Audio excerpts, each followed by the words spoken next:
Hello students, तो जैसे कि ये टॉपिक आज इकोलॉजी है जो हम पढ़ेंगे। अभी पढ़ाने से पहले मैं बताऊंगी कि ये इकोलॉजी जो चैप्टर है, मतलब इकोलॉजी मतलब क्या, स्टडी ऑफ एनवायरनमेंट। तो एनवायरनमेंट ये बहुत वास्ट टॉपिक है स्टूडेंट्स, मतलब बहुत सी चीज़ें हम पढ़ेंगे एनवायरनमेंट के बारे में। लेकिन जो अभी तुम्हारे स्टैंडर्ड के हिसाब से जो तुम्हारे 9th-10th के जो लेवल से है, उतना ही टॉपिक्स हम कवर करेंगे यहाँ पे, तो उतना ही टॉपिक्स हम पढ़ेंगे। ये बहुत वास्ट चैप्टर है, बहुत वास्ट टॉपिक है। काफ़ी सारे टर्म्स इसमें हम पढ़ेंगे, लेकिन वो हायर लेवल में, अभी हम ये स्कूल के लेवल से हम पढ़ेंगे। ठीक है, तो पहले कुछ बेसिक चीज़ें पढ़ेंगे हम इकोलॉजी के बारे में। जैसे कि अभी बताया, ecology means study of environment. अभी यहाँ पे देखिए, there are no organisms, okay, organisms, plants, animal species, including man, is an isolated organism living in void. Void means क्या? Void means, इधर मैं लिख रही हूँ, completely empty। ठीक है, ये वर्ड का मतलब होता है completely empty। मीन्स ऐसा कोई ऑर्गेनिज्म ही एग्जिस्ट नहीं होता है कि वो कंप्लीटली एम्प्टी स्पेस में रहेगा। ठीक है, he is always surrounded by of his surrounding. उसके सराउंडिंग में कुछ ना कुछ जो है फिजिकल, जैसे कि physical conditions that can be measured in terms of chemical condition, textile, temperature, humidity, as well as the host of living organism, micro organism, plant, animal, food, parasite etcetera. मतलब हमारे सराउंडिंग से हम किसी ना किसी जो ऑर्गेनिज्म है, हम किसी चीज़ों से हम सराउंडेड होते हैं। ऐसा पॉसिबल ही नहीं है कि हम कंप्लीटली एम्प्टी एनवायरनमेंट में रहते हैं। The study of these inter relation, मतलब ये जो है, इनके बीच में सब एक इंटर रिलेशन है which exist with physical. Physical means abiotic, और एबायोटिक मीन्स क्या? Non living. Then biotic means living. With physical and biotic environment are termed as ecology और environmental biology। अभी इसका मतलब क्या है? ग्रीक वर्ड में eco means house, place, and logo means discussion और स्टडी। ओके, तो पहले ये जो टर्म है, ये फर्स्ट पहले किसने इंट्रोड्यूस किया था? रेटर करके एक साइंटिस्ट है 1886 में, इन्होंने ये टर्म लाया था इकोलॉजी। ठीक है, जो एनवायरनमेंट के बारे में पढ़ते हैं। फिर The study of an organism and its environment, that is Ernest Haeckel, fully defined this term. He defines that, अभी इन्होंने क्या डिफाइन किया था? अर्नेस्ट हैकल 1869 में, that the total relation of the animal to both its organic and to its inorganic environment, मतलब वही हुआ abiotic and biotic environment. ठीक है, उसका टोटल रिलेशन जो है, उसका मतलब है इकोलॉजी। 1936 में Taylor defined ecology, that is the science of all relation of organisms to their environment. Charles Elton 1947 in his book Animal Ecology defined ecology as a scientific natural history. Andrewartha 1961 में ecology defined ecology as a scientific study of distribution and abundance of organism. ठीक है, G.A. पेट्रीज इन 1868 में, इन्होंने क्या define किया? The study of environmental interactions which control welfare of living things, regulate there distribution, abundance, production and evolution। यूग्विन ऑडम, ये इन years के बीच में हुआ था, 1963, 1969, 1971। Defined ecology as the study of the structure of and function of the nature. फिर हमारे Indian ecologist are Mishra 1967 में define करते हैं ecology as a interaction of form of functional and factors of form of functional and factors, ये इन्होंने define किया था। तो अब ये देखिए इकोलॉजी के ब्रांचेस, देखिए branches of ecology. Habitat ecology, it deals with the habitat means of biosphere, that is marine, fresh water, terrestrial. That is terrestrial में क्या आता है, फॉरेस्ट, क्रॉपलैंड, ग्रासलैंड। मतलब जो एनिमल्स जो जिस हैबिटेट में उनको रह के आदत है और जिस एनवायरनमेंट में रह के आदत है उसे कहते हैं हम हैबिटेट। ठीक है, जैसे कि marine animals marine marine surrounding में ही जो सरवाइव करेंगे। Fresh water animal fresh water में ही सरवाइव करेंगे। टेरेस्ट्रियल एनिमल्स मीन्स उसमें तो काफ़ी सारे टर्म्स है, फॉरेस्ट, क्रॉपलैंड एंड ग्रासलैंड। ठीक है, लैंड एनिमल्स जिसे कहते हैं हम। Then ecosystem ecology, it deals with the structure and functional point of view including interrelationship of abiotic and biotic component of environment. Taxonomy ecology, it is concerned with taxonomy groups, that is plant ecology. Taxonomy means study of plants. ठीक है, इसके families, plant के एक एक families हम पढ़ते हैं इसमें, that is called as taxonomy. Okay, plant ecology, invertebrates. ठीक है, टैक्सोनॉमी इसमें भी आता है, जो invertebrates, vertebrata, then microbial ecology. जो इसके जो फैमिली जो हम पढ़ते हैं ना, कौन से फैमिली, किंगडम, क्लास, उसे कहते हैं हम taxonomy. Then radiation ecology, it studies with the cross effect of radiations and radiative substance over a environment and living organisms. जैसे कि हम जानते हैं हार्मफुल रेडिएशंस कितना हार्मफुल है एनवायरनमेंट में, तो वो सब रेडिएशंस के बारे में हम पढ़ेंगे। ठीक है, उसे कहते हैं हम रेडिएशन इकोलॉजी। एनवायरनमेंट, अभी एनवायरनमेंट क्या है, each and every organisms have their specific surrounding medium of environment with which continuously interacts. जैसे कि अभी जैसे कि लैंड एनिमल्स वो कंटिन्यूसली अपने आजू बाजू का जो एनवायरनमेंट है, जैसे अगर वो फॉरेस्ट में रहता है तो उसके साथ वो कंटिन्यूसली इंटरैक्ट करेगा। मरीन एनिमल्स हैं, वो मरीन सराउंडिंग में वो इंटरैक्ट करेगा। It is a sum of abiotic and biotic conditions. ठीक है, then the life surrounding environment of the planet earth biosphere is composed of 3 medium. ठीक है, air, water and soil. Then they are components of three major subdivisions, that is biosphere is of 3, that is atmosphere, hydrosphere and lithosphere. ये mixes of gas mixed with water and moisture in air. मतलब biosphere, हम जिस surrounding में रहते हैं उसे biosphere बोलते हैं, जिसमें हम एटमॉस्फेयर से सराउंडेड है। Hydrosphere means water bodies and lithosphere means land. Okay, वो लैंड के बारे में हम पढ़ते हैं। ठीक है, चलो एटमॉस्फेयर। अभी एटमॉस्फेयर क्या है, it is a multi layer gaseous envelope of surrounding the planet earth is called as atmosphere. Okay, अपने बाजू में जो बहुत सारे मिक्सचर्स है गैसेस का, उसे कहते हैं हम एटमॉस्फेयर।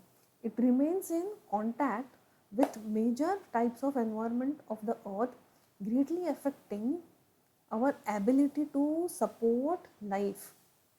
जैसे कि living organisms on land they need oxygen.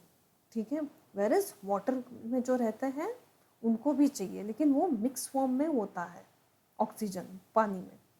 Then it filters the sunlight reaching the earth, affecting climatic conditions and reservoirs of the several elements essential for life. Okay,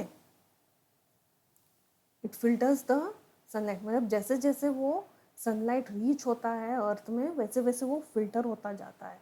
okay, and इसके कारण, इस वजह से जो हमारा climatic conditions है वो भी रेगुलेट होता है। ओके, अभी जैसे आगे पढ़ेंगे हम। Okay, there are various zones in atmosphere. ठीक है, देयर आर 5 डिस्टिंक्ट लेयर। अभी एटमॉस्फेयर का भी जो है काफ़ी सारे जोन्स हैं। एक है troposphere, stratosphere, mesosphere, ionosphere and exosphere. ये दोनों का कॉम्बिनेशन को थर्मोस्फियर भी बोलते हैं, थर्मोस्फियर। ओके, तो सबसे पहले ये देखिए ट्रोपोस्फियर, ओके, जिसमें हम रहते हैं। फिर ये स्ट्रेटोस्फियर थोड़ा उसके ऊपर, मीजोस्फियर, थर्मोस्फियर एंड एक्सोस्फियर। ठीक है, सो पहला आता है ट्रोपोस्फियर। ये क्या है? It is the lowest region of the atmosphere, the part which we live, जिसमें अभी हम इसमें हम सरवाइव कर रहे हैं, जिसमें हम रहते हैं, जिस पार्ट में हम रहते हैं वो है troposphere. Okay, it contains most of the weather, that is cloud, rain, snow, climatic events such as cloud formation, lightning, thundering, thunderstorm formation। तो ये जो हम जिसमें पार्ट में रह रहे हैं वो है ट्रोपोस्फियर, जो कि लोवेस्ट है, lowest region. The decrease in the temperature with height is resulting of the decreasing pressure. If air moves upward, it expands because of lower pressure। हम जैसे जैसे हाइट बढ़ती है उधर, अर्थ से हाइट बढ़ता है तो वैसे वैसे प्रेशर बहुत लो होता जाता है। Okay, then when air expands it cools, so air higher up is cooler than air lower down. अभी हम लोगों को जो है एटमॉस्फेयर हम लोगों को नॉर्मल रेंज में दिखता है, वेरस तुम जैसे जैसे हाइट पे चढ़ोगे तो तुम लोग को उतना ही एटमॉस्फेयर ठंडा होता हुआ तुमको लगेगा, क्योंकि वहाँ पे प्रेशर लो होता है जैसे हम हायर एल्टीट्यूड्स में जाते हैं। The lower part of the troposphere is called the boundary layer, whereas the top of the troposphere is called as tropopause। मतलब ये यहाँ पे जैसे ऊपर आएगा ना, यहाँ पे ये होता है tropopause. Okay, this is the lowest at poles, whereas it is about 7 to 10 kilometers above the earth's surface। okay, and highest, that is 17 to 18 kilometers near equator। Stratosphere, next to troposphere, is the second zone called as stratosphere, that is 30 kilometers in height। then ये देखिए, ये जो है ना किस height पे लाई होता है, ये थोड़ा थोड़ा फ्लक्चुएट होगा। ठीक है, the zone is free from clouds and aeroplanes, usually fly in lower zone. Means troposphere में जो है ये मोस्टली जो हमारे प्लेन्स, एरोप्लेन्स हैं, ये सब ये हेलीकॉप्टर है, ये जो भी है ये ट्रोपोस्फियर के लेयर में ही वो ट्रेवल होता है। Okay, then stratosphere, it is free from clouds and aeroplanes। it contains much of ozone in the atmosphere। वहाँ पे होता क्या है, ओजोन लेयर का फॉर्मेशन होता है। okay, the increase in temperature with height occurs because of the absorption of UV rays from the sun by ozone, also known as ozonosphere। By absorbing dangerous UV radiations from the ozone in the stratosphere protects us from skin cancer, skin related disease और other health damage। Ozone layer जो है, मतलब जैसे जैसे sun rays नीचे आता है वो वहाँ से फिल्टर होके आता है, क्योंकि वो ओजोन लेयर से पास होगा। ठीक है, तो वहाँ से ये फिल्टर होता हुआ आता है, which protects us from skin cancer and other health damage। Ozone layer means oxygen का 3 एटम्स O3, ओके, वहाँ पे फॉर्म होता है ozone layer. However chemicals such as CFC, that is chlorofluorocarbons, और इसको फ्रियॉन्स भी बोलते हैं, एंड हेलॉन्स मीन्स मोस्टली जो फायर एक्सटिंग्विशर में पाया जाता है, used in refrigerator, spray cans, fire extinguishers have reduced the amount of ozone, particularly at the polar altitude। ठीक है, leading to the so called, that is Antarctic's ozone hole. Upper layers of stratosphere from stratopause. Again यहाँ पे देखो upper layer, इसे क्या बोलते हैं हम, स्ट्रेटोपाउस.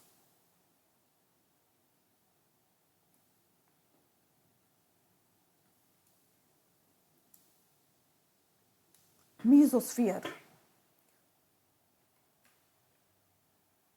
Then stratosphere is followed by next zone called mesosphere, which is 40 kilometers in height. Here the temperature again decreases to minus 80 degree Celsius. Upper layers of the zone from mesopause. Okay. ये थोड़ा बीच का layer है, इसके लिए जो mesosphere बोला है. अब आता है आइनोस्फीयर, दैट इज थर्मोस्फीयर का एक है part, that is ionosphere. The remaining part of the atmosphere about the mesosphere up to height of 3000 kilometers above the earth's surface is called as ionosphere. It contains ionized air. ठीक है, ionised होता है वहाँ पे. Ionise means क्या, free electrons होता है वहाँ पर. आयोनाइज्ड मीन्स वहाँ पे फ्री इलेक्ट्रॉन्स पाए जाते हैं, होते हैं.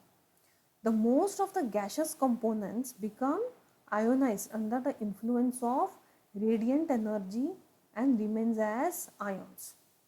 Okay, ionosphere reflects shorter radio waves making the telecommunications possible over a long distance. मतलब फ्री इलेक्ट्रॉन्स को जब ये वेव, ये रेडियो वेव्स है ना, ये हिट करता है, wait, it hits these free electrons, जिसके कारण ये टेलीकम्युनिकेशंस जो है ये पॉसिबल होता है लॉन्गर डिस्टेंस पर.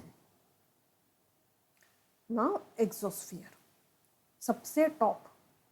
This is region about 500 kilometers from 500 kilometers, that is exosphere. Okay, it is the outer fringe of Earth's atmosphere and outer space begins. मतलब वहाँ से जो है स्पेस चालू हो जाता है आफ्टर अ सर्टन हाइट. जब ग्रेविटेशनल फोर्स कम हो जाता है तो वहाँ से हाँ स्पेस चालू हो जाता है, स्पेस में जाने का. The air density is very low in this zone and hydrogen being dominant element of it. Okay, तो ये था एटमॉस्फेयर के जोन्स. अब आगे चलते हैं. अभी कंपोनेंट्स ऑफ इकोसिस्टम, जैसे कि biotic, abiotic. Biotic means living animals, plant animals, decomposers. Abiotic air, water, land. Okay, फिर टाइप्स ऑफ इकोसिस्टम मोस्टली होता है टेरेस्ट्रियल और एक्वाटिक. टेरेस्ट्रियल मीन्स क्या, ये land animals, organisms living on land.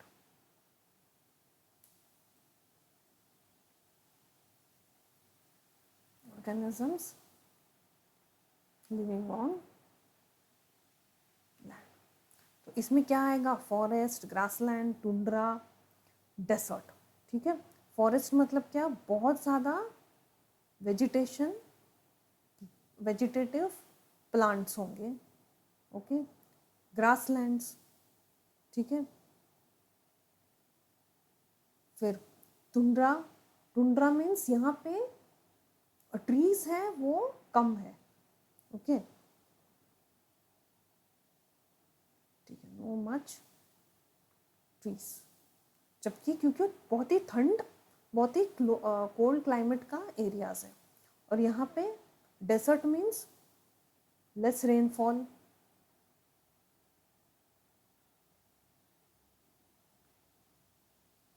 less rainfall and high temperature, dry weather. यहाँ पे क्या है, हम लिख सकते हैं vegetation found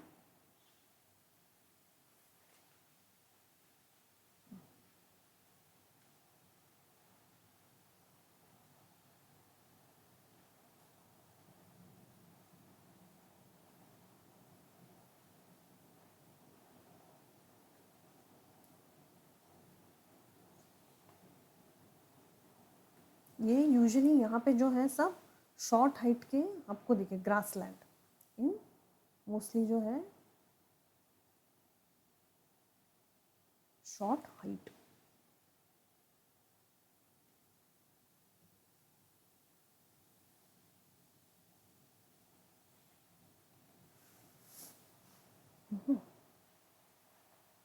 यहाँ पे cold climate. Aquatic animals means which survive in water. क्या आता है इसमें? सी, ओशन, फिर फ्रेश वाटर, लेक एक्सेट्रा। ये सब जो है वाटर बॉडीज है।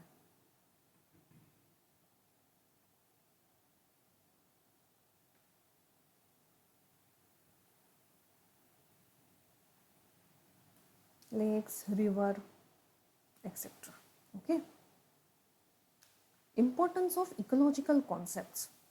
Then the sun is the ultimate source. Obviously ये हम जानते हैं, ये ultimate source और sun is the ultimate source of energy on earth.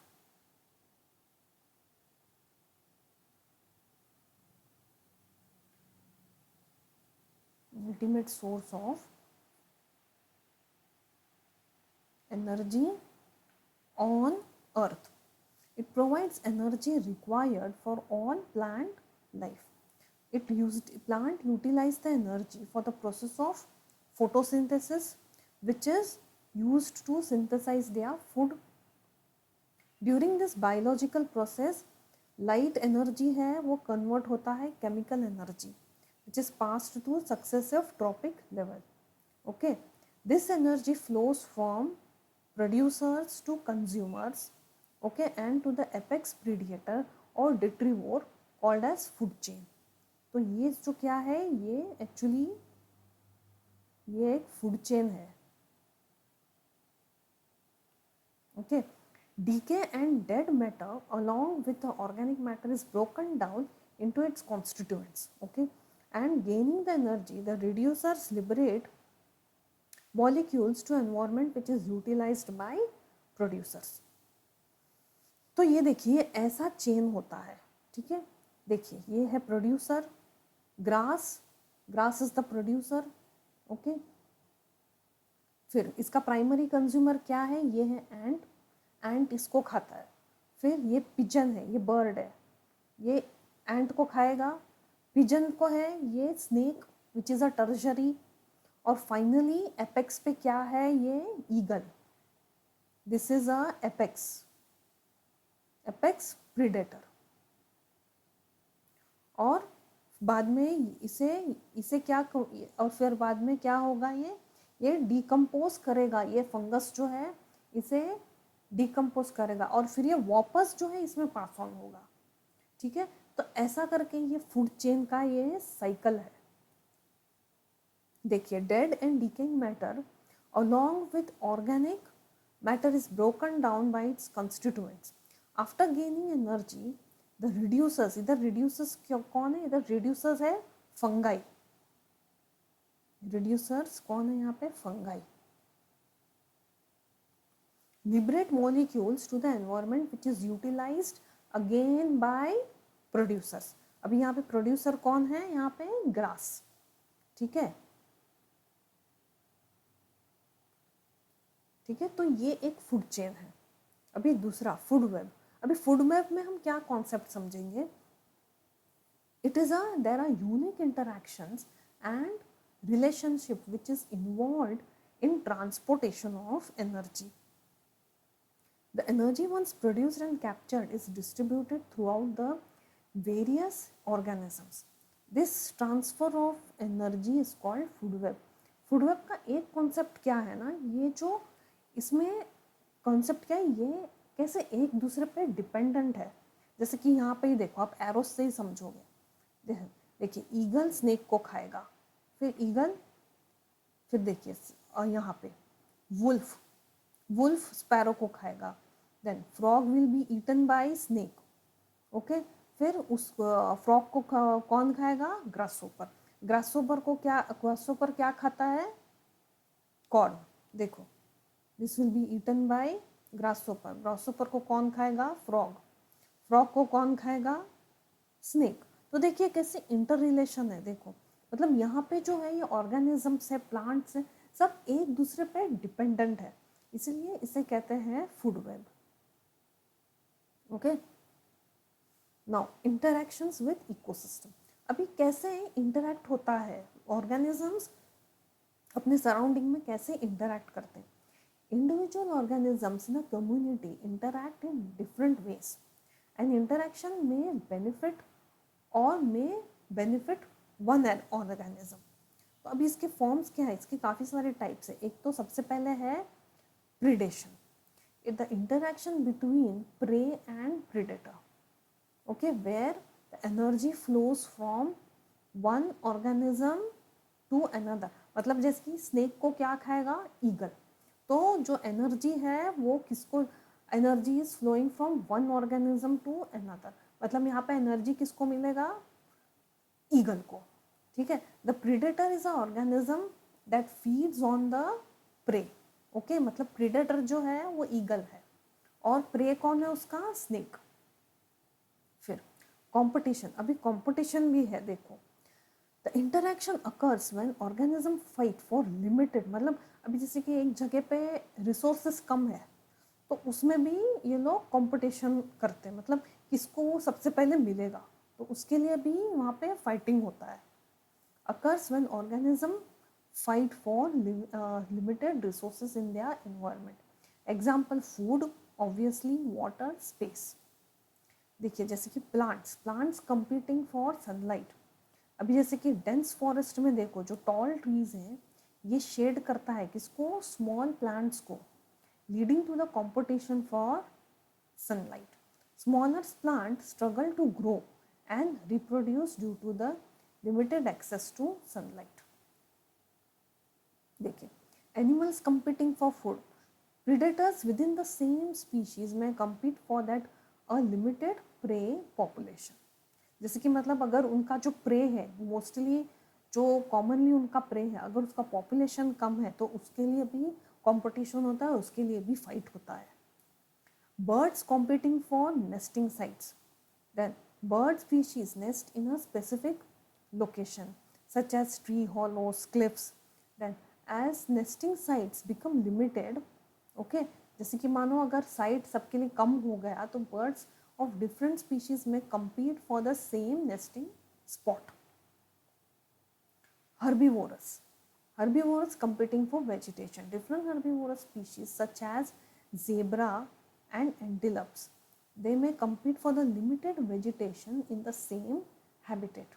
The availability of the food resource can impact the population and distribution. अभी Symbiosis, अभी Symbiosis क्या है? ये एक रिलेशन है जो दो ऑर्गेनिज्म के बीच में एग्जिस्ट होता है। इसमें भी टाइप्स हैं, mutualism, commensalism and parasitism. Mutualism मतलब क्या? It involves both organisms which benefit from each other.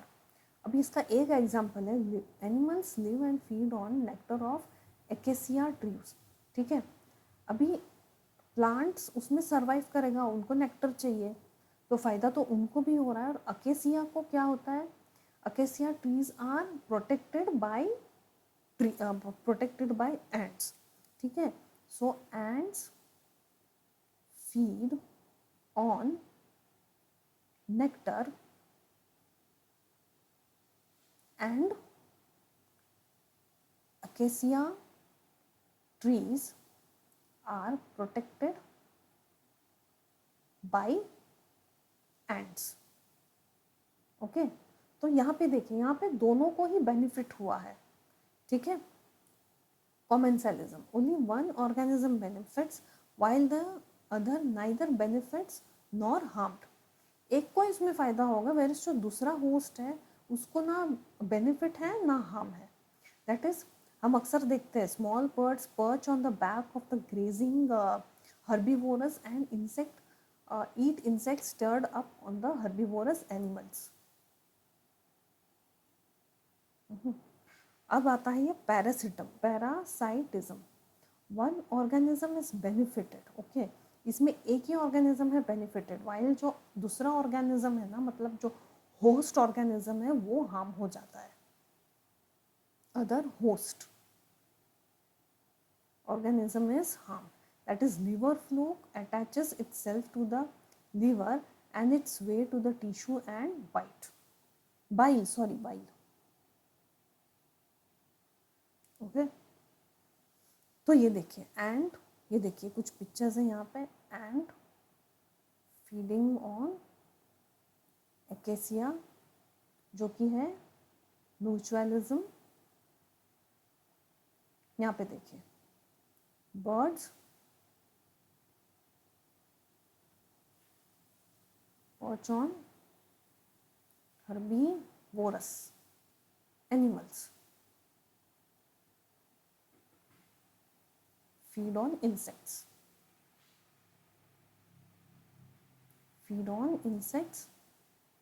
on their body. Okay, इसे क्या बोलते हैं हम? कॉमेंसलिज्म. और ये देखिए लिवर फ्लूक लाइफ साइकिल, यहाँ पे एक लाइफ साइकिल भी है. ठीक है, जैसे कि यहाँ पे स्टार्ट करते हैं. अभी जैसे कि यहाँ पे अगर लिवर फ्लूक का जो लार्वा है ये अभी अगर एक किसी एनिमल ने खाया, ओके, जैसे हर्बीवोरस एनिमल ने खाया, ये उसके फीसिस में आएगा. फीसिस से क्या करेगा, ये जो है एग्स छोड़ेगा लैंड में. उसका जो फिर लार्वल स्टेज, बहुत लार्वल स्टेज, मीरासीडियम, ये एक लार्वल स्टेजेस का एक नाम है. ओके, फिर उस पर कौन फीड करेगा? ये स्नेल. ओके, फिर स्नेल से क्या आएगा फीसिस से? वो क्या प्रोड्यूस करेगा? केरिया, वो भी एक लार्वल स्टेज है. ये सारे लार्वल स्टेज प्रोड्यूस करेगा. और देखिए वो उसने लीवर पे अटैच किया है. लीवर फ्लूक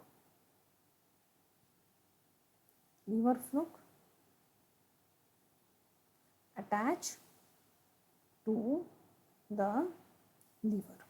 ओके, तो यहाँ पे एक साइकिल है. ये कैसा, ये साइकिल पास होता है. ठीक है, अब पढ़ेंगे हम एटमॉस्फेयर, एयर के बारे में. ठीक है, air, the gaseous mixture of troposphere is utilized by most of the organism in respiration to liberate food during oxidation is called air. Okay, miscellaneous component includes the traces of hydrogen, ozone, radon, helium, neon, krypton, xenon, sulfur dioxide, hydrogen sulfide, ammonia, methane. Besides the gas, air carries suspension of liquid as water in clouds and dust from the ocean. Air contains also microorganisms, pollen grains, fungal spores which form biological constituents of atmosphere. देखिए ये जो है उसका सब percentage और by wait भी दिया है. Nitrogen, oxygen, argon, carbon dioxide and miscellaneous air. Oxygen ये पहले किसने डिस्कवर किया था? Swedish chemist, that is Carl William Scheele, of heating potassium nitrate and mercuric oxide. 1774 में जोसेफ प्रेस्ली ने इसे इंडिपेंडेंटली डिस्कवर किया. That is thermal decomposition of mercuric oxide. Symbol है O. It comes under chalcogen group. Highly reactive है, forms oxide. Okay, environment में इसका क्या vital role है? For respiration, combustion, decomposition. Vital role in ozone layer, absorbs UV rays, protect earth and living organisms. Carbon dioxide कितने percentage में? 0.03. It is colourless, acidic gas, sharp odour देता है high concentration में. Covalent bond होता है ऐसे दोनों तरफ. Okay, central atom by double bonds. Majorly use of photosynthesis, absorb carbon dioxide. Greenhouse gas भी बोलते हैं इसको, which traps heat atmosphere to contribute climate change. Then nitrogen common element 78% होता है, found in soil, plant, water, air, important for living including human. इसका role क्या है? Key role plant growth, necessary for food supply, excess nitrogen and harm the environment. Hydrosphere, अब आता है hydrosphere, that is क्या है? Water body, component of earth made up of liquid water. It comprises of areas like ocean, sea, lakes, ponds as well as streams. 3/4 of the earth, that is 71% cover. It is found in all three states: solid, liquid, gaseous. Abundance of liquid water on the earth clearly distinguishes unique planet from other planet in the solar system. Obviously, the basic element of the life support system, it is a universal solvent and carrier of substance. Okay. Then significance of water. Significance of water in cells. Every cells in the living organism is composed of 75% of water. Living cells को तो water चाहिए, enables the cell for functioning appropriately. If we didn't have water, cells won't be able to operate normally, and life cannot exist without it. Human beings also need water, that is drinking, domestic purpose, washing, cleaning, industries, production of electricity through hydropower.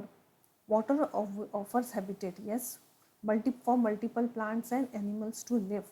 Lot of gases such as carbon dioxide, oxygen, nutrients such as ammonia, nitrate, and other ions dissolve in water. The presence of the substance are significant for life to exist in water. ये regulate भी करता है climate को. So specific heat is unique character. Water requires a lot of heat, lot of time to heat and lot of time to cool down. इससे क्या होता है? हमारा जो टेम्परेचर है, क्लाइमेट है, वो रेगुलेट होता रहता है.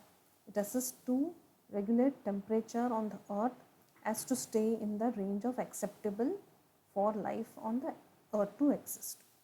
Components क्या है? Ocean, fresh water, ground, glacial water. Physical properties. It is colorless, stateless liquid. Molecules of water have extensive hydrogen bond resulting in unusual properties in condensed form. It has high melting point, boiling point, specific heat, thermal conductivity, surface tension. Also excellent solvent, yes, and helps in transportation of ions, ये तो पता ही है हम लोगों को, and molecules required for metabolism. इसका chemical properties amphoteric, both acid and basic react करता है.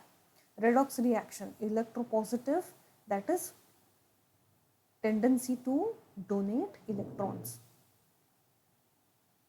Reduce water to hydrogen molecule. Water and ecological adaptation.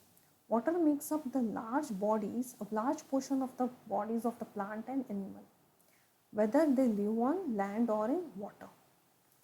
Animals obtain water, that is drinking, absorbing through skin, contact with some damp ground, directly from food, from water produced by metabolism.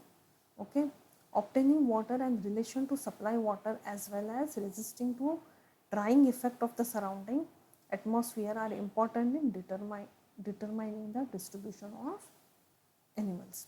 The scarcity or abundance of water brings about the adaptation in living organism. देखो scarcity है या abundance है पानी का, उसमें क्या है ना, organisms क्या लाता है? adaptation आती है उसमें.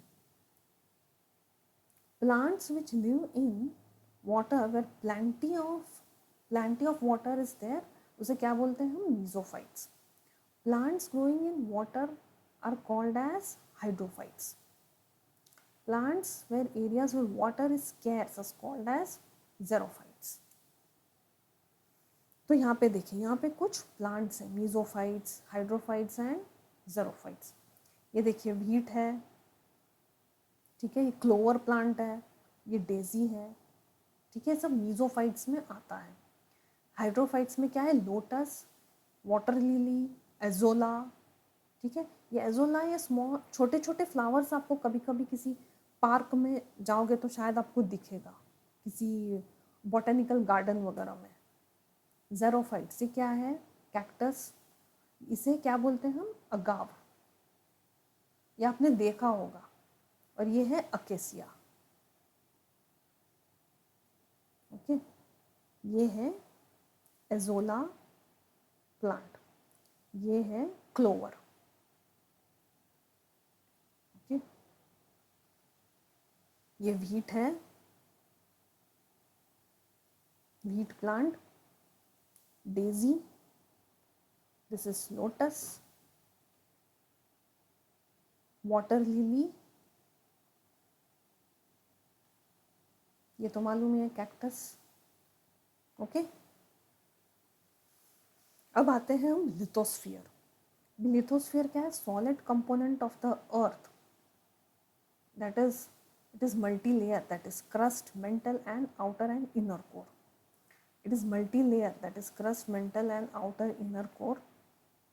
Outermost layer is crust, mantle extends above the core. The core is the central fluid or vaporized sphere, possibly composed of nickel ion. Then the crust is complex and its surface is covered with soil, supporting rich and varied biological and biological varied with biological components, sorry, components for living organism, okay। ये देखिए,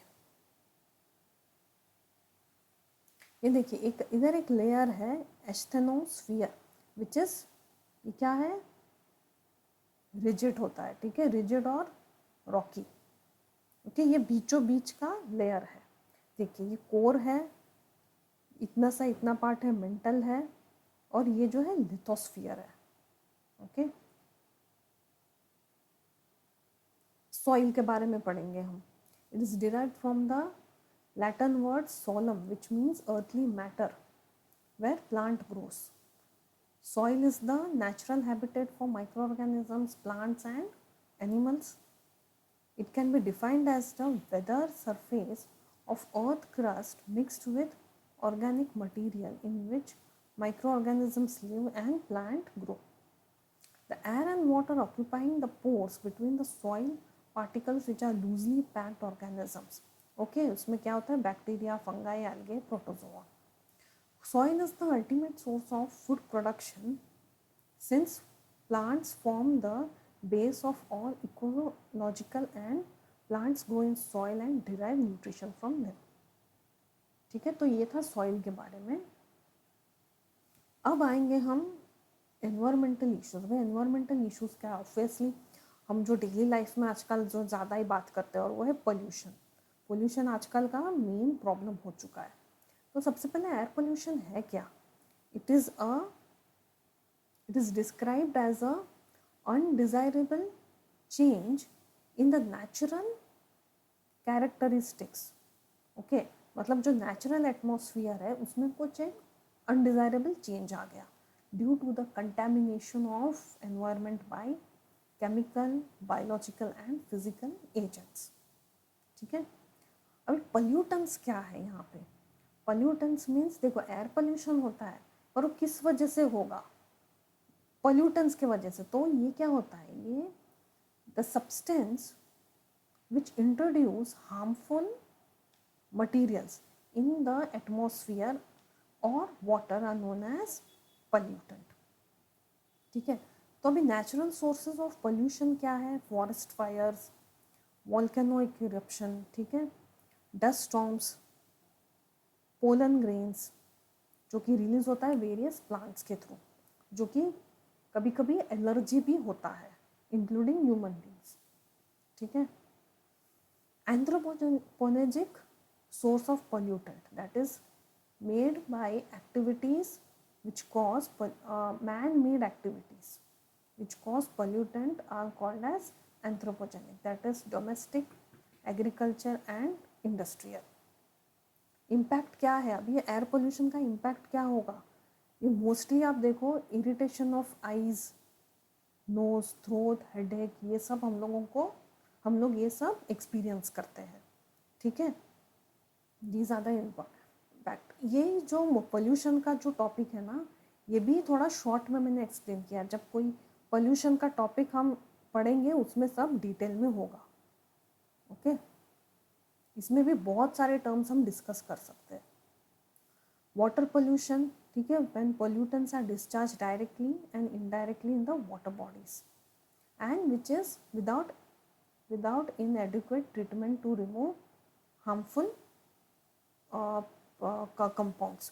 अभी physical pollution means which brings changes in the color, density, taste, turbidity, thermal properties. Chemical, that is presence of organic, inorganic chemicals occurs such as acid, alkaline, toxic, inorganic compound. Impact of water pollution. अभी इसका impact क्या है? ये mostly जो है it is a source for water borne disease, जैसे jaundice, cholera, typhoid, amoebiasis, amoebic dysentery जिसे कहते हैं। Mercury compounds in wastewater are converted by bacterial actions into extremely toxic methyl mercury, causes numbness in legs, limbs, lips, tongues, and also deafness and burning of vision, ठीक है। Blurring, sorry, vision blur, ठीक से दिखाई नहीं देता है, so that is blurring.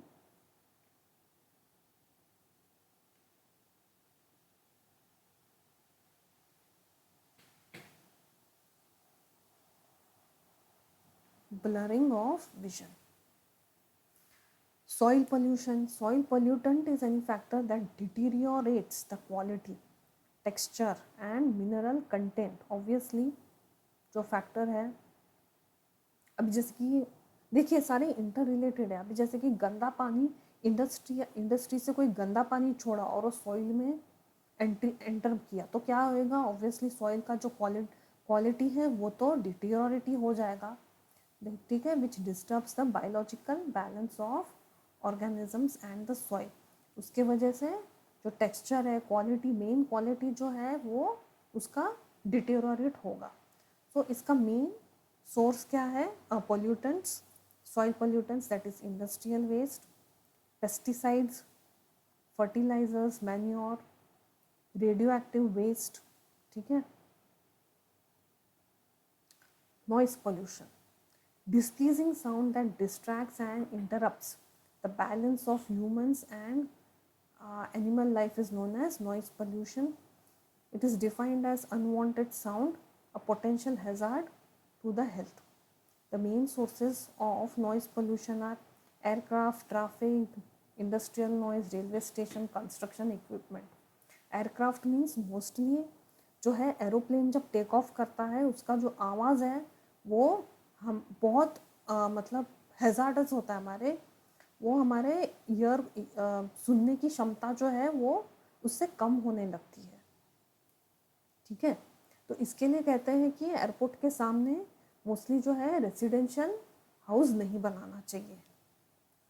Impact of noise and vibrations in human beings, that is, देखिए normal range क्या है? 20 hertz to 20,000 hertz.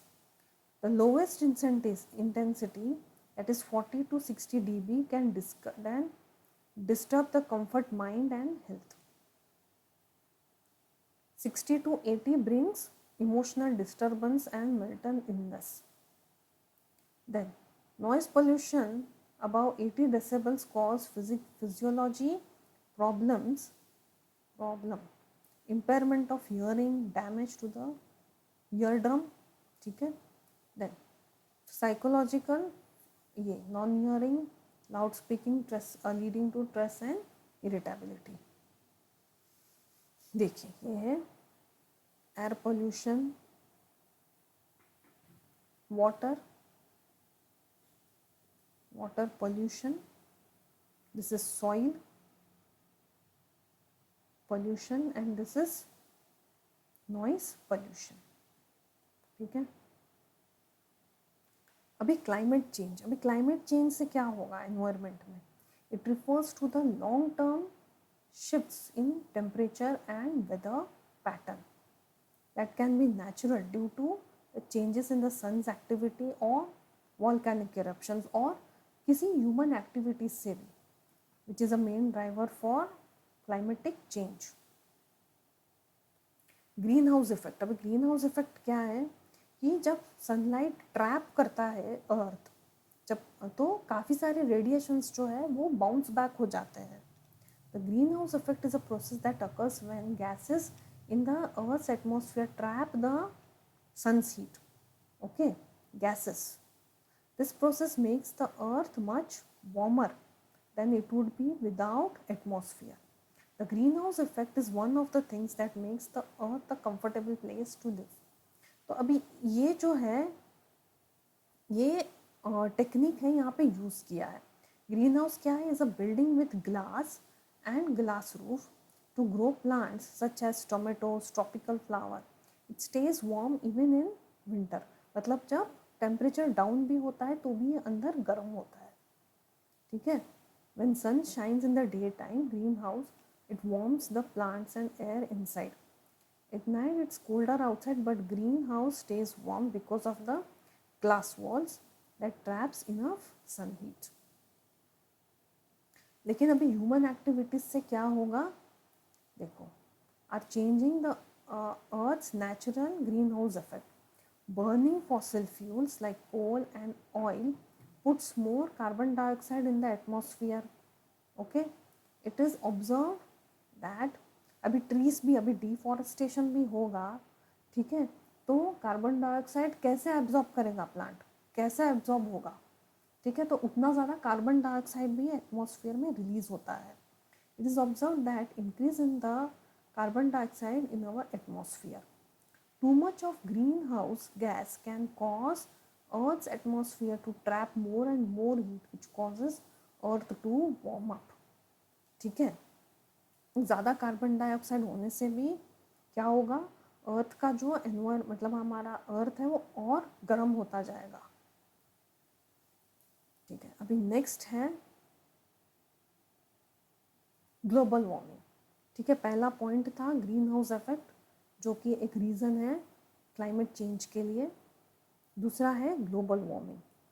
It is the increase in the average temperature, मतलब नॉर्मल टेम्परेचर से भी अगर ज़्यादा हो गया, ज़्यादा हो जाता है temperature, it is increasing concentration of carbon dioxide and other green house gas that trap heat in the atmosphere. This trapped energy comes from incoming solar radiation absorbed by Earth's surface and re-radiate back.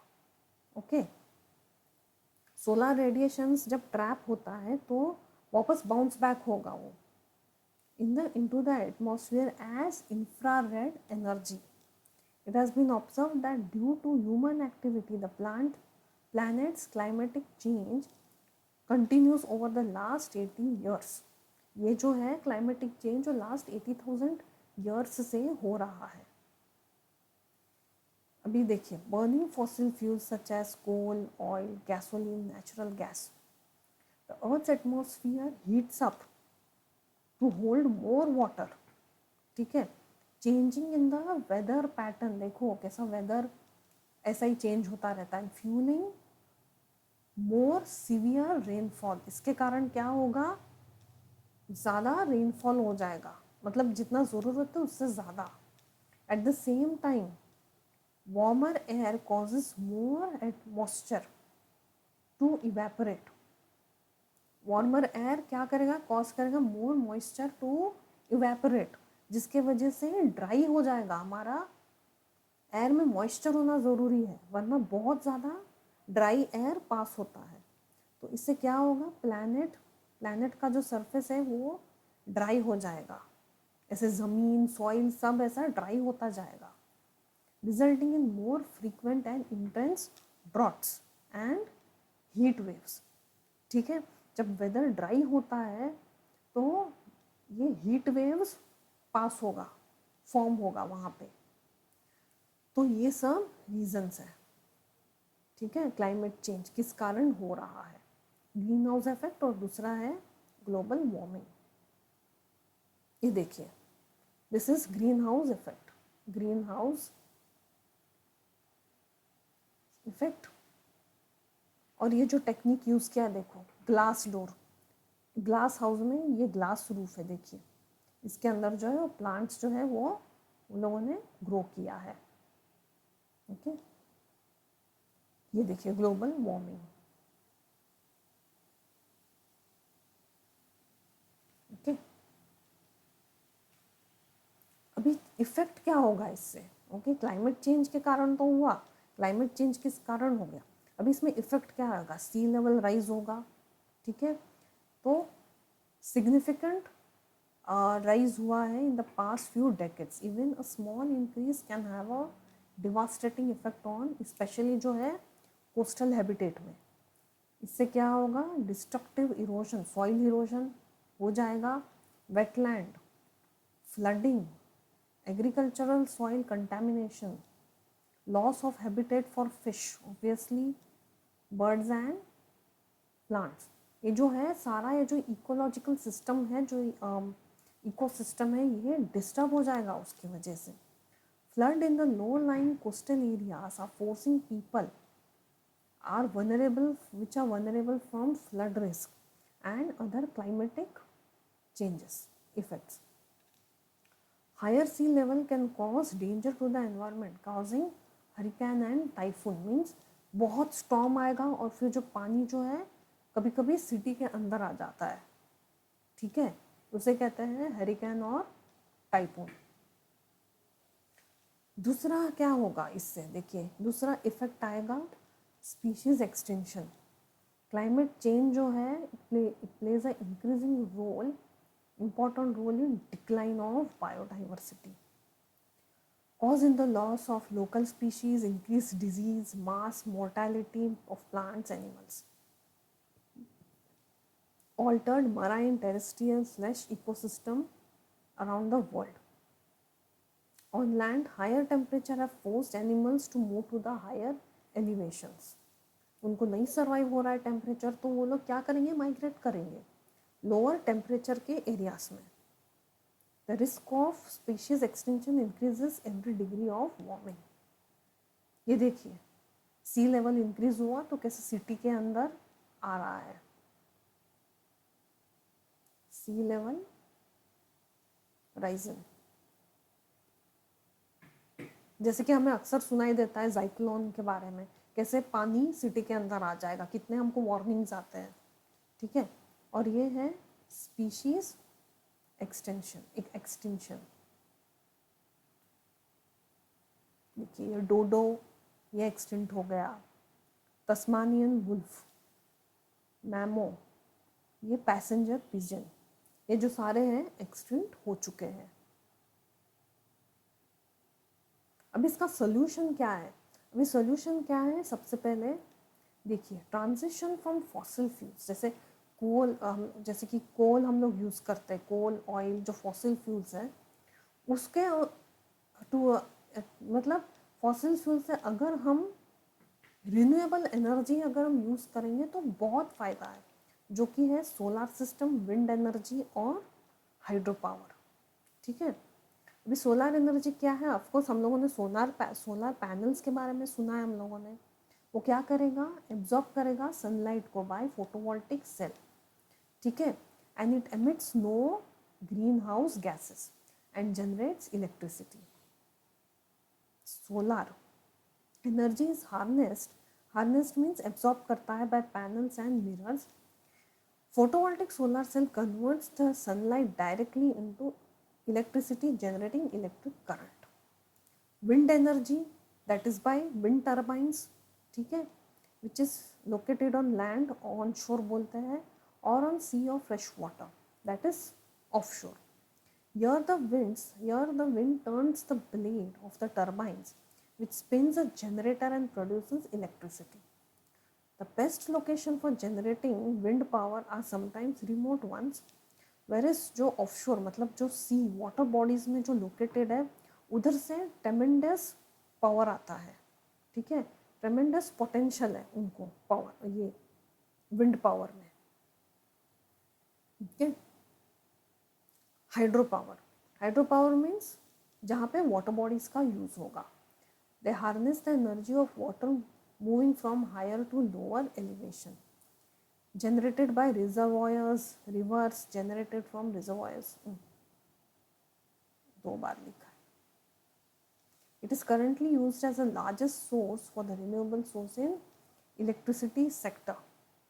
Multiple uses: drinking water, for irrigation, food, drought control and energy supply, ठीक है। तो अभी इसका एक solution हम लोगों ने क्या पढ़ा, यूज ऑफ रिन्यूएबल एनर्जी। देखिए सोलर पैनल्स, देखिए ये दो जो है सोलर पैनल्स, देखिए विंड सोलर एनर्जी है जिसे कहते हैं हम, ये है विंड एनर्जी और ये है हाइड्रो पावर, ओके। अब आते हैं हम बायोडाइवर्सिटी। तो सबसे पहले ये किसने कॉइन किया था, किसने ये थीम लाया था, वॉल्टर जी रोजन ने in 1895। It is the basis of our survival and existence. It is the part of the nature that includes the difference in gene among the species. It is celebrated on 22 May। अभी हम देखिए ये continue, humans are continuously engaged in destruction activities causing engaged in destructive activities causing harm to the natural ecosystem. Many species are in danger of extinct due to human unnatural act. तो government ने कुछ strict steps लिए हैं to save the endangered species, environment, preserve our natural heritage. It is considered as the variety of living organisms as well as ecological complex in which they inhabit. तो ये कुछ biodiversity के बारे में कुछ basic note है। अभी threats, threats means इससे क्या डेंजर, क्या क्या हो सकता है, क्या क्या डेंजर हम लोगों को फेस करना पड़ेगा। दैट इज हैबिट लॉस, ठीक है। अभी यहाँ पे देखिए, this is the most important cause of driving animals and plants to extinction. अभी मोस्ट कॉमन एग्जाम्पल क्या है, that is from tropical rain forest, ठीक है।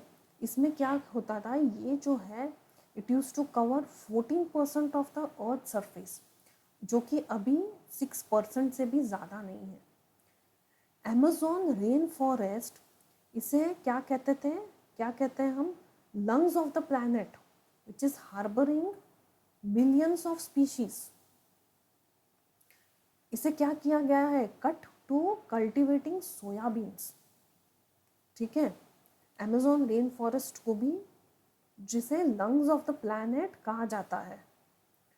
फिर conversion of the grassland for raising beef cattle is harmful to the grass ecosystem. कैसे, देखिए अभी यहाँ पे क्या होगा, जैसे कि अभी हम कुछ कैटल रेस कर रहे हैं एक ग्रासलैंड में, तो कैटल तो मोस्टली ग्रास वाटर पे ही जो है वो डिपेंड होगा।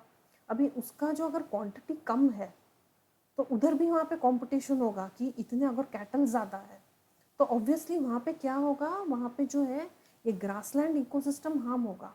मतलब जो प्लांटेशन करना भी बहुत डिफ़िकल्ट हो जाएगा, वहाँ पे जो ग्रासलैंड है वो डिसअपियर होता जाता है, ठीक है। तो this can be harmful to the grass ecosystem, okay.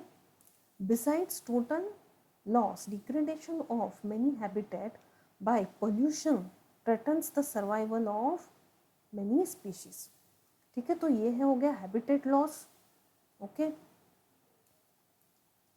देखिए अभी over exploitation, humans are always dependent on nature for food and shelter. But when needs they turn up to greed, मतलब अभी हम लोग को ज़रूरत है, पर जैसे हम लोग को उसकी नेचुरली हम लोग को ग्रीड आता है कि नहीं हम लोग को और चाहिए और चाहिए और चाहिए, तब वहाँ पे आता है exploitation of natural resources. Marine fish population around the world are over harvested, endangering the important species. Okay, फिर आता है pollution. Okay, which leads to acid rain, causes acidification in lakes, streams, soil, slows the forest growth, destruction of ecological habit of species, results in the abundance of natural spawning. Spawning means जहाँ पे sperms और egg release करते हैं ये marine animals, marine animals lay eggs and sperm. Okay, इसे कहते हैं spawning. तो उनका एक पर्टिकुलर एक स्पॉनिंग एरियाज होता है. And loss of marine species. Poaching, poaching means क्या, एनिमल्स को हंट करना for their valuable properties. Poaching of animals are done for food, trade, recreation of traditional medicine etcetera in the loss of species. अभी ये जैसे यहाँ कुछ examples हैं. Saiga antelope is hunted for horns that are valued for Chinese medicine. African elephants hunted for ivory, जो tusk होता है वो. ठीक है. Tigers for skin and bones. C turtles need egg, shells and skin.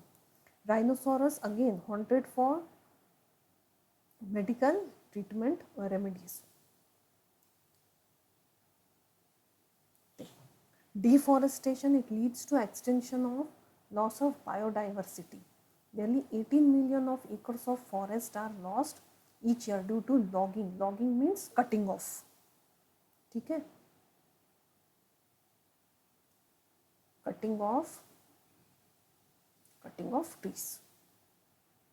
Okay, और other human practice destroying the ecosystem. अब इसमें conservation कैसे करेंगे?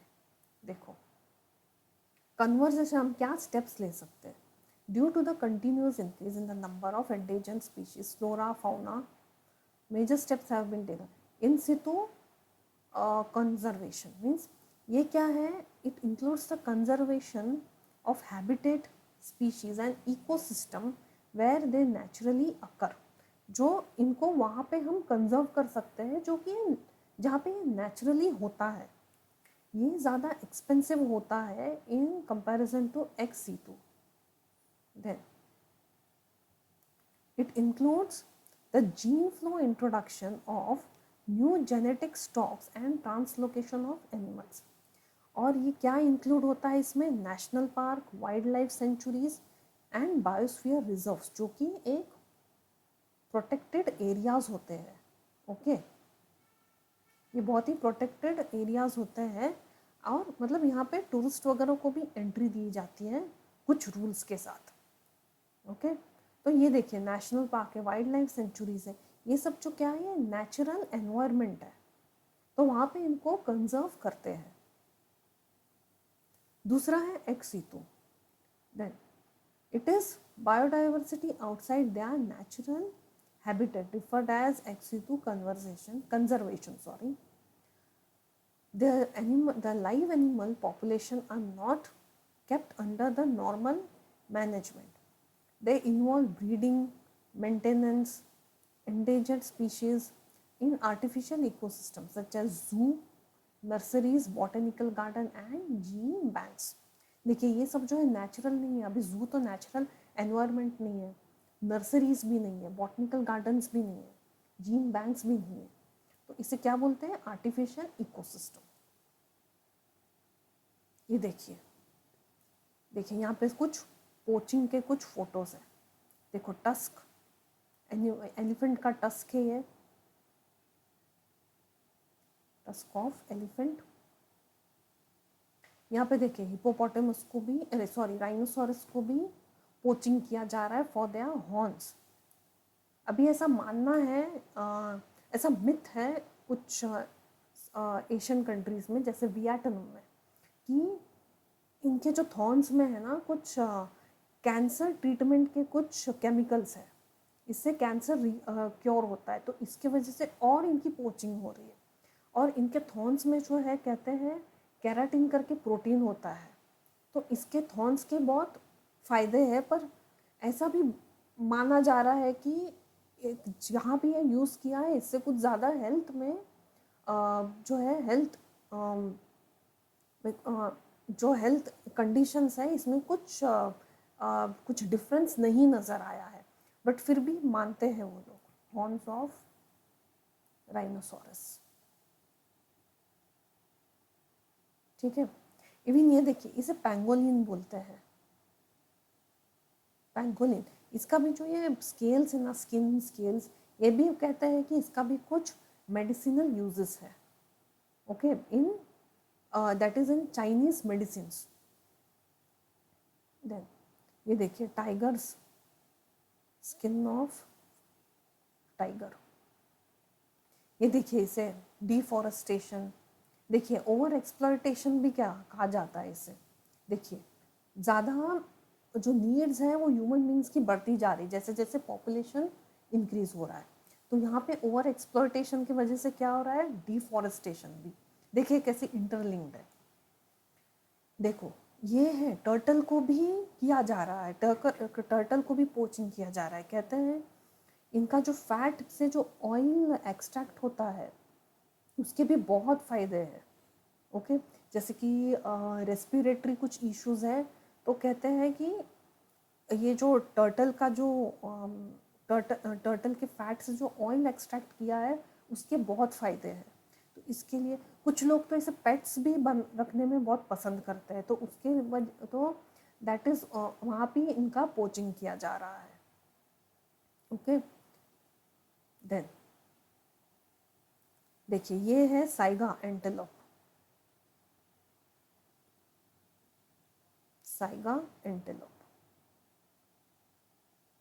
ओके, इसका भी देखिए थॉर्न्स जो हैं वो बहुत फ़ायदे का है।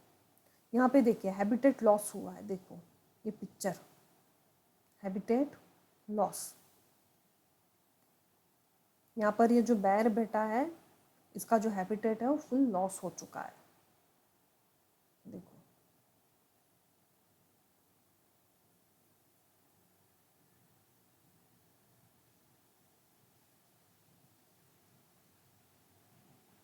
अभी जो ये पार्ट है इम्पैक्ट ऑफ पॉपुलेशन ग्रोथ। अभी इम्पैक्ट क्या होगा इसका, पॉपुलेशन ग्रोथ क्या है, change in the number of living organisms in a particular region for a given period. This change can result from disparity between birth rates and death rates, immigration and emigration. Immigration means जब दूसरे जगह से लोग, मतलब जैसे कि तुम दूसरे कंट्री में जा रहे हो तो तुम वहाँ पे इमिग्रेंट हो, ठीक है। और इमिग्रेंट मीन्स तुम जो तुम्हारा रेसिडेंस है तुम वो छोड़ रहे हो, उसे कहते हैं हम इमिग्रेशन, ये immigration. Then global population has exploded over the last few years. Numerous factors influence, that is ranging from economic development, then health advancement, migration pattern, government policies. In the last few decades, medical breakout have curtailed the spread of infectious disease, better sanitization practice, which has reduced the health risk. Implications, अभी इसका क्या है, एक तो है resources depletion हो जाएगा obviously. अभी इधर भी कंपटीशन होगा, जैसे जैसे लोगों का पॉपुलेशन बढ़ेगा ज़रूरत भी उतनी ही बढ़ेगी, जैसे कि वाटर है, एनर्जी है, रॉ मटेरियल्स है। तो इससे क्या होगा, ये जो है रिसोर्सेज स्कार्स हो जाएंगे यहाँ पे कम, leading to competition and access and conflicts and price hike. Environmental degradation contributes in higher waste production, including sewage, pollution, carbon emission, which can result in air water pollution, deforestation, depletion of natural habitats, leading to biological loss. तो students ये था topic तुम्हारा ecology, ठीक है। तो ये था study of environment. तो पहले कुछ डेफिनेशंस पढ़े, ब्रांचेस, ठीक है। फिर एटमॉस्फेयर के बारे में हम लोगों ने पढ़ा, उसके कितने जोन्स हैं, components, ecological concepts, predation, competition, फिर सिम्बायोसिस, ऑक्सीजन कुछ का उसके बारे में, hydrosphere, significance of water in cells, physical chemical properties, water and ecological adaptation, atmosphere, soil, environmental issues, climate change, effect,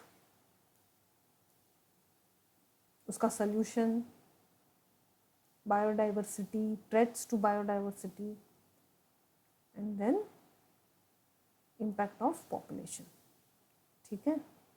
तो इसे एक बार अच्छी तरह से इसे गो थ्रू कर लेना, ओके।